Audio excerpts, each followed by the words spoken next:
Hey guys, welcome back to my channel. আজকে আমি তোমাদের সঙ্গে আরেকটা রেসিপি শেয়ার করব, সেটা হলো পিৎজা বানানোর জন্য আমি নিয়েছি 1 কাপ মতো ময়দা, তার সঙ্গে নুন, একটু খাবার সোডা আর একটু চিনি দিয়ে ভালো করে জল দিয়ে মেখে ডো করে রেখে সাইড করে নিলাম।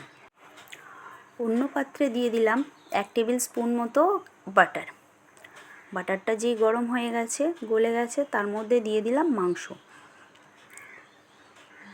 দিয়ে ভালো করে নাড়াচাড়া দিয়ে দিলাম হালকা পরিমাণে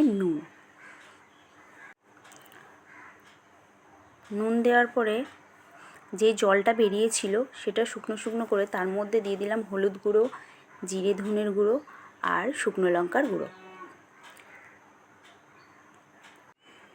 ভালো করে নাড়াচাড়া দিয়ে দিলাম উষ্ণ গরম জল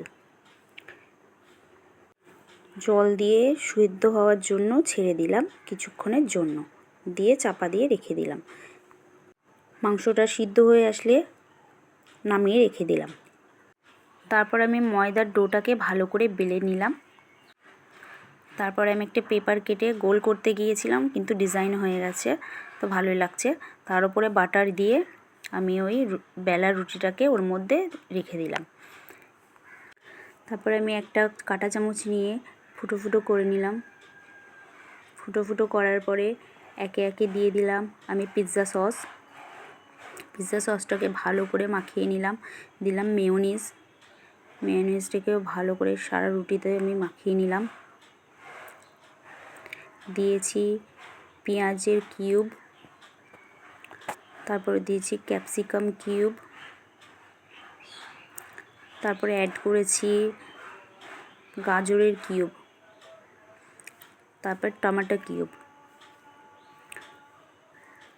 তারপরে দিয়ে দিয়েছি মাংস কুচিগুলো, যে মাংসটা রান্না করে রেখেছিলাম। তার উপরে দিয়ে দিচ্ছি চিজ দিয়ে ভালো করে চিজগুলো পুরো পিৎজার উপরে ছড়িয়ে দিলাম। দেওয়ার পরে একটা পাত্রে জল দিয়ে তার উপরে একটা স্ট্যান্ড দিয়ে ওই পিৎজাটাকে বসিয়ে দিলাম। দিয়ে কিছুক্ষণের জন্য 10 মিনিটের মধ্যে ঢাকনা দিয়ে ওটাকে হতে দেব।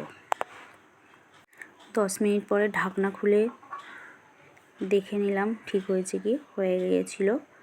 তারপর আমি কাট করে নিলাম।